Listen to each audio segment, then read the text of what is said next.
Welcome back to the deep dive.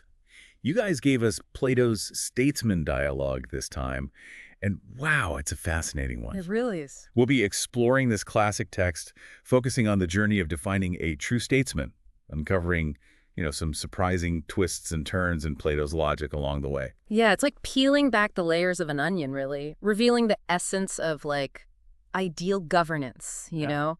Buckle up, because this deep dive, it will challenge your preconceived notions of leadership, for sure.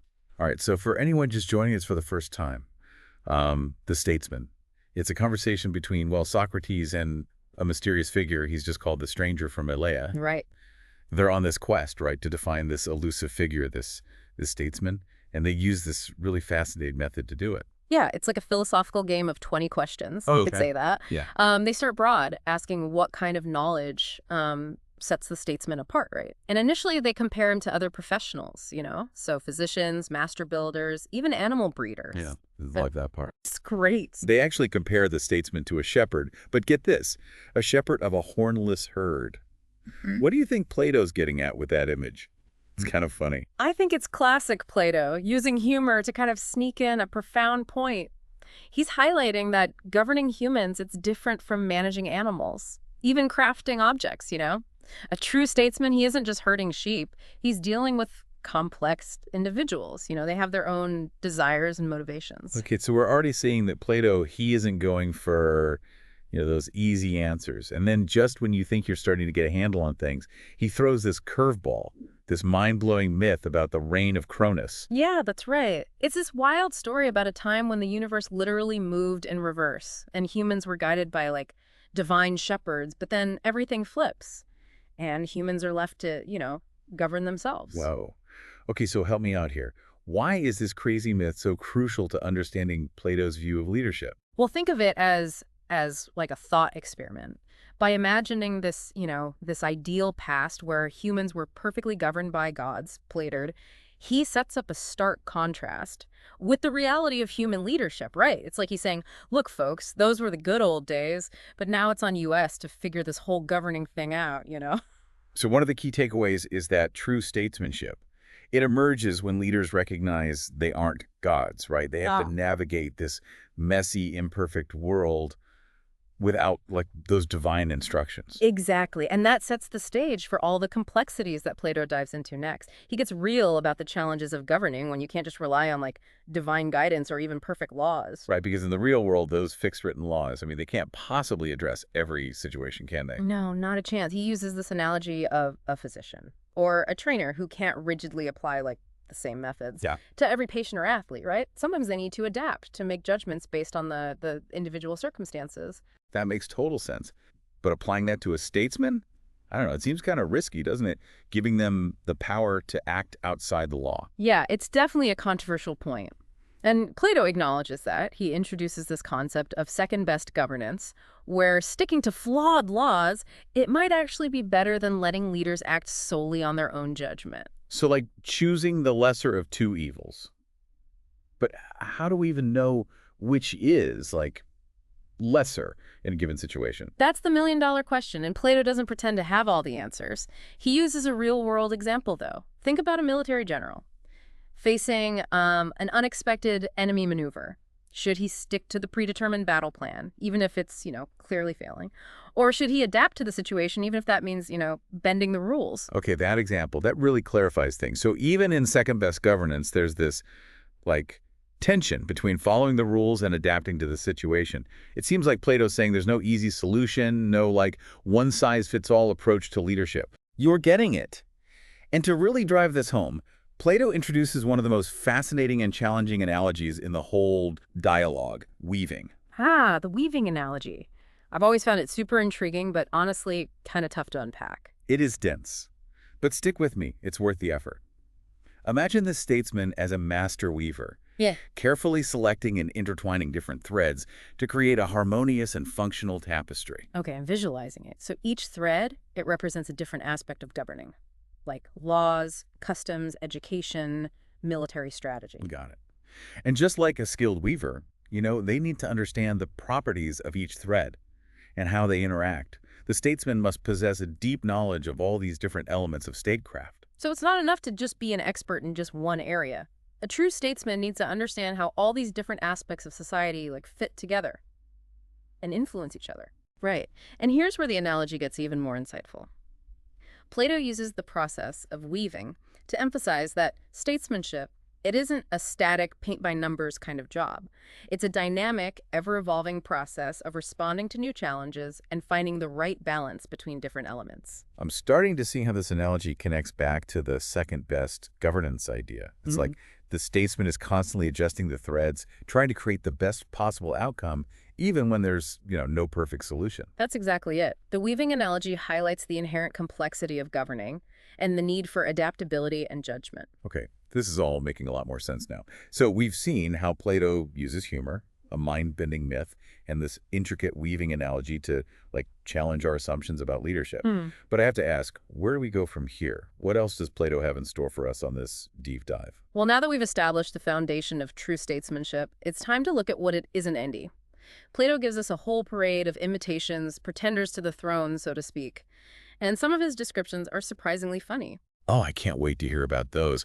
Bring on the parade of political imposters. All right, get ready for this, because Plato, he doesn't hold back. He compares some of these so-called statesmen to, mythical creatures. Lions, centaurs, satyrs. Wait, lions and centaurs and satyrs, I'm picturing a very strange political rally right now. What are those creatures like? What do they represent?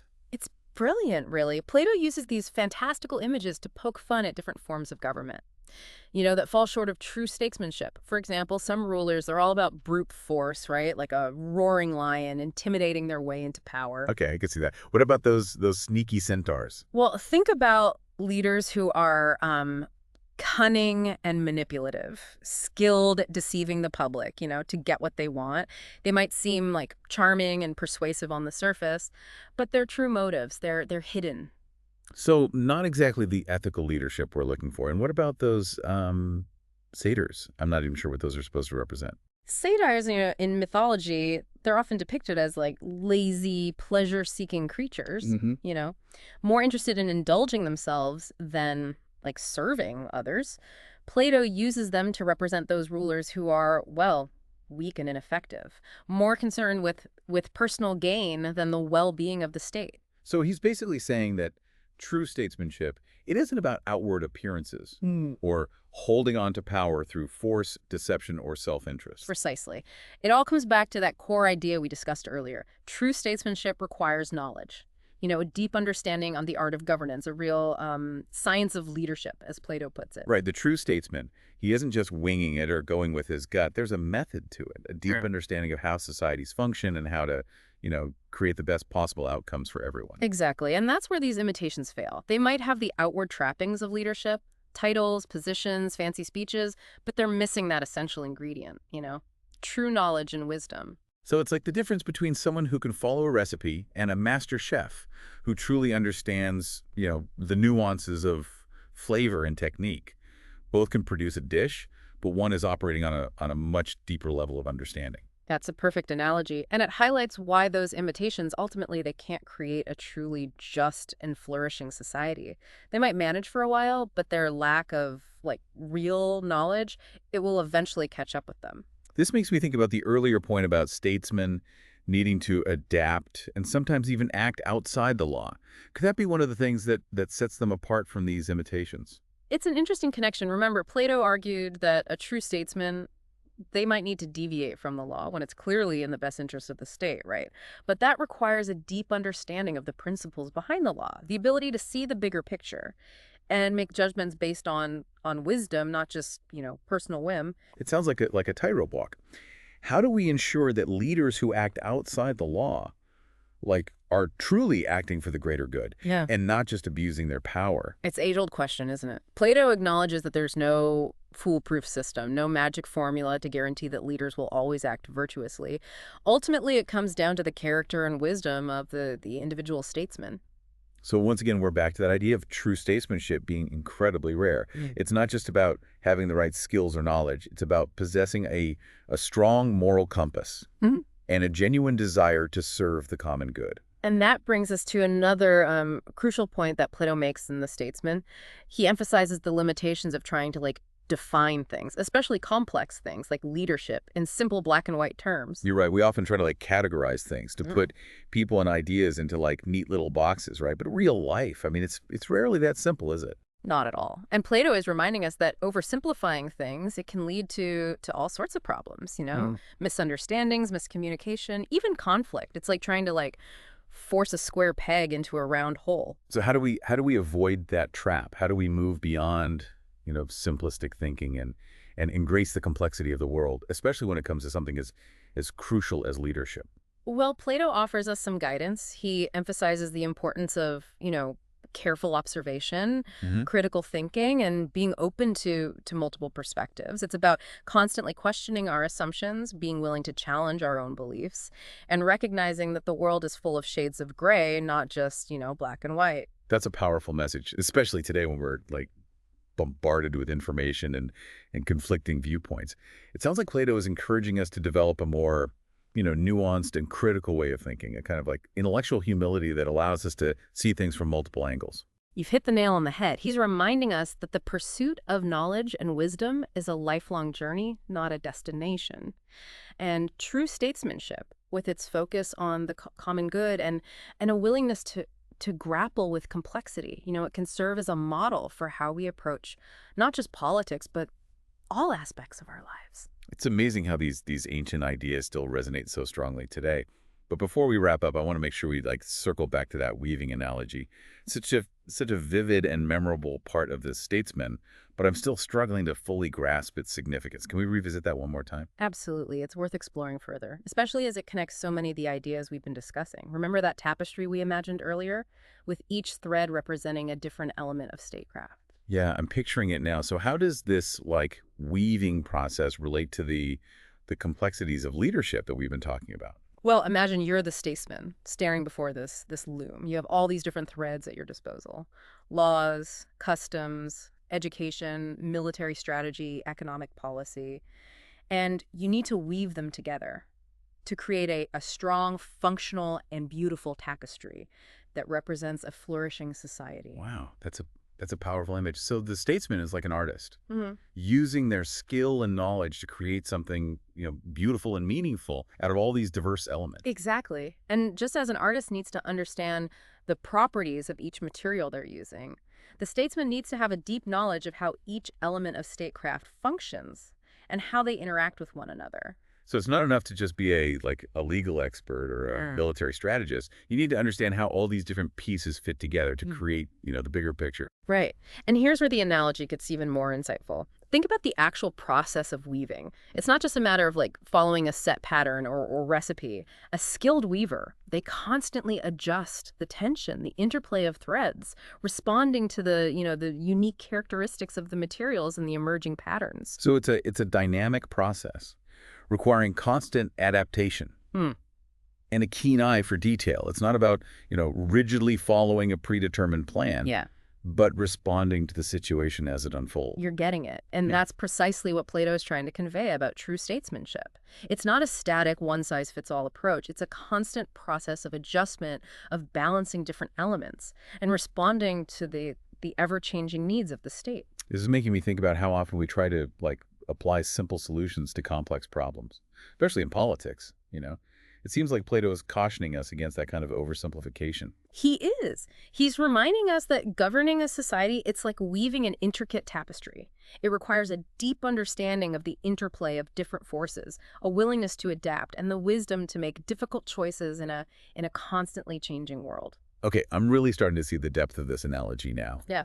But it also makes me wonder, if true statesmanship is this, complex and demanding, how can anyone possibly hope to achieve it? It seems like an almost impossible ideal. It's a fair question, and one that Plato himself grapples with in The Statesman. He doesn't offer any easy answers or simple formulas, but he does suggest that striving for this ideal is essential, even if we never fully reach it. So it's about the journey, the continuous pursuit of excellence, even if, perfection remains out of reach. It's about constantly seeking to learn, to improve, and to make decisions that benefit the common good. It makes you wonder if we're setting ourselves up for, disappointment by expecting our leaders to be perfect, Maybe it's more realistic to look for those who are constantly learning, adapting, and striving to do the right thing, even if, make mistakes along the way. I think that's a really healthy perspective, and it ties in with another key takeaway from the Statesman. Plato, he doesn't just give us a blueprint for like ideal leadership. He also challenges us to think critically about the kind of leadership we want to see in the world. So it's not just about, passively accepting whoever happens to be in charge. We have a responsibility to be discerning, to evaluate leaders based on their character, their judgment, their commitment to the common good. Absolutely. Plato is urging us to be active participants in shaping our societies, not just bystanders. He wants us to be informed, engaged citizens who can recognize true statesmanship when we see it and call out those pretenders to the throne, so to speak. It's like he's giving us a toolkit for evaluating leaders, whether it's a political candidate, a community organizer, or even someone, leading a team at work. Exactly. And that toolkit includes all those concepts we've been discussing, right? The importance of knowledge and wisdom, the ability to adapt and make tough decisions, the commitment to justice, and the well-being of the community. So the next time we're faced with a choice, whether it's in an election or simply deciding who to support in our communities, Yeah, we should keep these principles in mind. I think that's a great takeaway. It's a reminder to look beyond the surface, beyond the rhetoric and promises, and to really assess a leader's character, their track record, and their vision for the future. This has been such an eye-opening exploration of Plato's Statesman. I feel like I have a whole new framework for thinking about leadership and a deeper understanding of what it truly takes to govern well. I'm glad to hear that. It's a testament to the enduring power of Plato's ideas. Even though he was writing centuries ago, his insights about, human nature, the challenges of governance, the pursuit of justice, they're still relevant today. So as we wrap up this deep dive, what's the most important message you hope listeners will take away from our exploration of the Statesman? If I had to distill it down to one key idea, it would be this. True leadership is about more than just, holding power, following rules. It's about possessing a deep understanding of the human condition, a commitment to the common good, and the wisdom to make, difficult decisions in a complex and ever-changing world. And maybe, just maybe, it's also about recognizing that even the most skilled statesmen are human. They'll make mistakes, face unforeseen challenges, and sometimes have to make tough choices with imperfect information. That's right. And perhaps the most important thing is that they, learn from those experiences. They constantly strive to improve and never lose sight of that core commitment to serving the needs of the people they lead. So for all of you listening in right now, what does this all mean for your own life?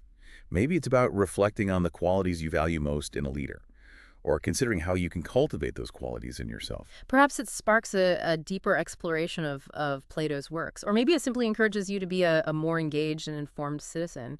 Whatever path you choose, we hope this deep dive has provided some valuable insights and sparked a few aha moments along the way. And that's your deep dive for today. We hope you've enjoyed this exploration of Plato's Statesman. Remember, true leadership, it's about character, wisdom, and a commitment to making the world a better place. Thanks for joining us.